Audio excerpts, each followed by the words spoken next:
This video is brought to you by Dr. Kristen R. Bromley's Guitar Method Book Series and Online Music Academy. Hi, I'm Dr. Kristen Bromley. Welcome to my online academy. It's so great to have you joining me here in these online lessons.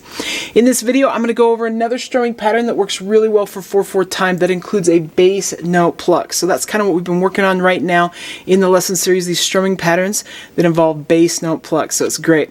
Now, after I go over it, of course, we'll jam together on a couple chord progressions using this strumming pattern. And when I say jam together, of course, I mean you, me, and the band, as I've recorded that band track for us to play along with, jam along with as we're working on this. So it gives it that real scenario for us to learn these strumming patterns with, which is so fun. This video accompanies lesson 14 from my Chords and Harmony Books 1 and 2 method book. In the book, we're going to be on pages 88 and 89 with this video. This is strumming pattern letter N there on page 88. Okay, so let's take a look at it.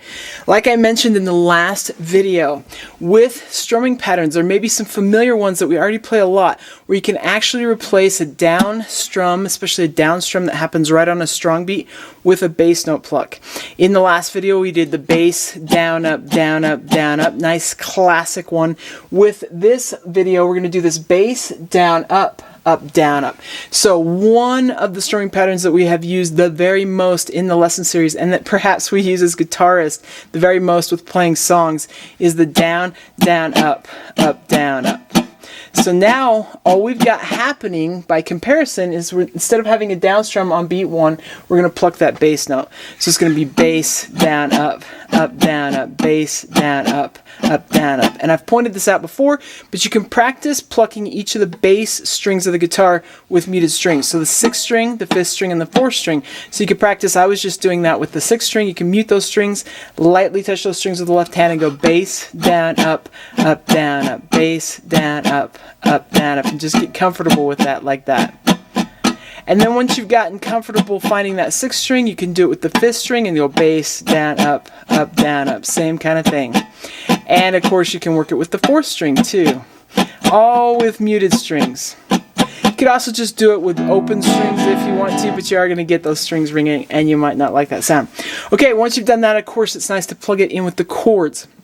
And we've been learning that for the E chords, any of the E chords, E minor, E7, we're going to use that low 6th string. For any of the A chords, we're going to use the 5th string. A minor, A7, and for any of the D chords, we're going to use the 4th string. So D, E7, and D minor, we'll use that. For all the other chords that we play, it's the place where we put the lowest finger on a string. So if I'm playing a G chord, then I've got that finger on that low 6th string. I'm on that 6th string. C is on the 5th string. And if I was playing F, it kind of depends on which version I use, but I could have it on the 4th string or that low 6th string. B7 on that 5th string, that sort of thing. So we're going to be jamming on a couple chord progressions, but before we do that, let's just warm up this strumming pattern, kind of get it happening with G, C, and D7. So we'll do a measure of each. So it'll be like bass, down, down, up on G, then one measure of C, one measure of D7, and one measure of G. Just like that. So you get 1, 2, ready, and.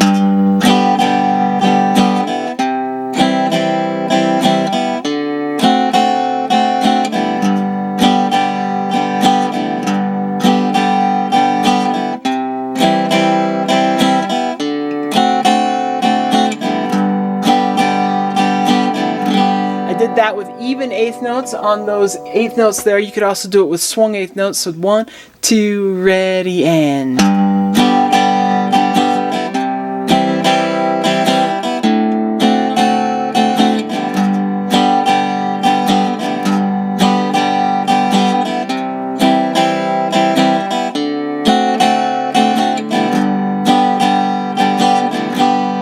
Just like that. So now that we've got that happening, and you can work that at different tempos as much as you need to, but now that we've got that happening here in the video, let's go ahead and jam together on these progressions. So we're going to be doing numbers 6 and 7 found there on pages 88 and 89. So each one of these will happen twice, first at a slower tempo and then at a faster tempo. So we'll do number 6 first, and then we'll do number 7. With number 6, with the track that we'll be playing with, that band jam along track, we're going to do that 6 times. So we'll go through that little progression 6 times. All right, it's going to be great. Let's go ahead and play these together.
Okay, awesome. I hope you are having fun with this. It's so great to play the guitar in this way. I love playing the guitar in this way, as I enjoy playing the guitar in so many different ways. In the next video, we're going to start looking at the same sort of thing, but for 3/4 times. So we'll be doing letter O, strumming pattern letter O, and then in the video after that, letter P. So we'll get that 3/4 time happening as well. It's going to be great. Take care, and I'll see you next time. Thanks for watching this video. If you found it helpful, please hit the like button and subscribe to the channel. And be sure to check out more great content. You can find more information about me and my products at KristenBromley.com. Take care.